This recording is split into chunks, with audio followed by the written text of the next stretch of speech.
How's fall camp been for you? It's been good. I mean, I've been trying to learn and try to get more comfortable playing left tackle.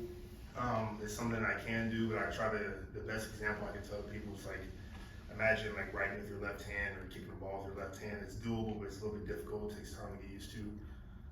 So that's been the biggest thing that I've been trying to work myself in camp. Just trying to make sure I can not only mimic but do everything on the left side better than I do on the right. So. What was kind of your thought process when Coach Ricker told you, "Hey, we need to see what you can do at left"? I took it as a challenge just because I know that it can only help me. You know, being able to play multiple positions is something that at the next level they're looking for because they only travel 7 guys really.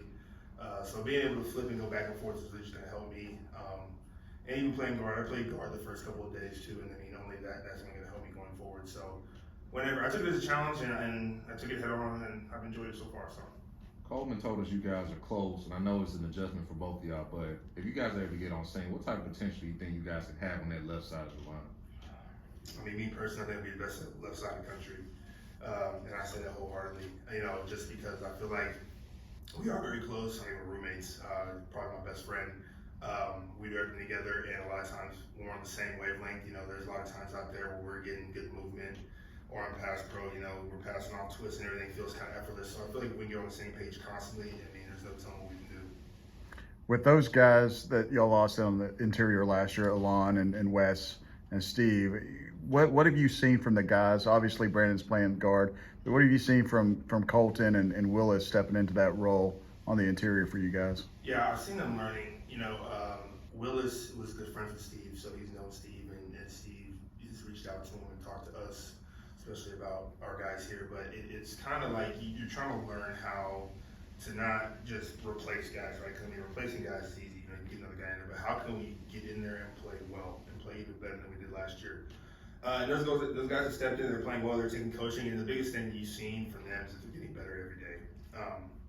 And that's all I really ask for at this level and in this position. Is to just keep getting better, just keep steady increasing, and by the time we get to September 2nd, we should be in a good place. As you gotten to know Sonny, both as a coach and just as a man, what's just the biggest thing that's kind of stood out to you? I mean, he's all about the players. I mean, that's huge. It's huge nowadays. He's all about us. He's all about making sure that we're taken care of and that we're healthy. But when it's time to go, we need to go. But just know that he's going to take care of us. So that's the biggest thing that I've learned about him is that he's really about the players. He's really for us. He wants the best for us always. Obviously, you're taking on the challenge of going from right tackle to left tackle, but you're also taking on the challenge of learning a new offense. How difficult has it been? How easy has it been learning the new scheme under Coach Browse? I mean, it's all just different. I'm a student of the game personally, so I love football. I love trying to figure out what other people are trying to do, what other teams do. And I remember watching Arkansas last year play, and I was just like, these guys go fast and run the ball. And now being in the offense, that's what we do. We go fast, we're gonna run the ball, and a lot of the stuff we can get the run game going, and the rest of the game is gonna take care of itself. But it's been, I wouldn't necessarily say it's been a challenge. It's just been different, and it's just gonna take some getting used to. And like I said, it's a challenge that we're taking that on. So I think all the guys are doing pretty well with it. The biggest thing is tempo. We have to learn how to keep getting set. Because I think it's going to be a huge advantage for us this season, just going really, really fast. We've heard a lot of good things about Ben Whitfield. What have been your first impressions of him? With Ben, I think he might be the best freshman offensive lineman I've ever seen. And that's just from his raw ability. Once he just grows up a little bit, he just got to spend some time around this game at this level, in my opinion. But, the sky's the limit for that kid, Like for me, I thought I was a pretty decent freshman. I was good enough to plug in a game and get the job done. I necessarily wouldn't play well, but I was good enough. That kid's way better than me in every aspect of the game. So, like I said, the sky's the limit for that kid. If he keeps progressing, he might be a 3-and-out guy. Who knows? But he's a guy that is extremely, extremely talented. Another guy that looks like he stepped up this fall, Andrew, is Mike Nichols, playing right tackle. How much? It looks like his development at right tackle has kind of allowed you guys, yourself, to move to left and Brandon to move down. How much has he helped this fall camp? Yeah, I think Mike is a pivotal part of not only our offensive line success, but our offensive success, our team success. I feel like Mike, if he can step up and be the player that we know he can be, this offense is going to go. And he's been getting better. A lot of the things with him is just little. It's just little itty bitty, teeny tiny things that as a younger player, which he's not as young anymore, but if you're not as experienced, we call those younger players. So as he gets more experience and he gets older, I think that a lot of the stuff is going to start really to click for him, which I see it now. You know, you see the gears turning when I'm trying to talk about different things and what I've seen. And his development is going to be very important for the success of our team. And I truly believe that. Chandler's a guy quarterback this year. When you look at last year, obviously, you know, wins the job, gets hurt, loses it.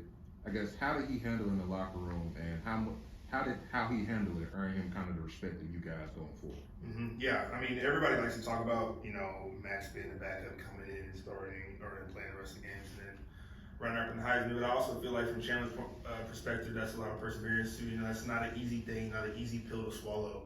But I think he handled it like a champ. I mean, I don't think there's anybody that could have handled it any better. You know, he was always around the team. He always wanted to win. You know, he was always trying to figure out, you know, trying to help Max while he was out there. So that earned a lot of respect from the guys. You know, I feel like that with that respect, you know, now that he's in that role now, it's a lot easier to gel. You don't have to get to work for it so hard. But he's done a great job. You guys lost some key players on offense. The offensive linemen I mentioned, but skilled guys like Max and Quentin and Kendre. But it looks like there's a lot of good skill players out there and good players online. What are your kind of thoughts on, you know, where you guys are athletically on offense? From a depth perspective, we are more talented this year than we were last year. And I say that, I believe that. And I mean, there's just guys all over the field that can make plays. You know, like between JoJo, JP, you know, Savion, as we know, can make plays. But then our running backs, Trey, Amani, even Trent. You know, we have guys that can really go. You know, we have guys that are explosive. Flash, you know, Flash can go. You know, we have some talent. You know, we have a lot of pieces. You know, it's just on the offensive line, make sure we give him the ball space. Well, Paul, I know he's kind of mostly on the other side of the defensive line, but what have you kind of seen from him as he's kind of grown to one of those starting defensive ends for you guys? Yeah, no, I've seen him. I've gone against him a couple of times. You know, I just try to work with him. You know, I try to coach him up to what I see. He was one of those guys that is a lot like Dylan. You know, he's very effort guy. Gets his hands on, gets him off you. You know, so he's gonna be one of those guys that as long as he keeps developing and honestly, Dylan had, you know, he didn't have as much time to develop between Coach Patterson and out here. You know, it was just, he never really had time to kind of get into position until last year, really, and then he got into it. But I think Paul has, you know, he's had the opportunity to be in the defensive end spot with this defense and really kind of grow and mesh and learn how to use his body, use his hands. He has the opportunity to be special. I mean, he's one of those guys that's just freaky athletic. And, you know, as soon as he starts learning how to use and refine his technique, I mean, he'll be a very good defensive player for us. We'll go two more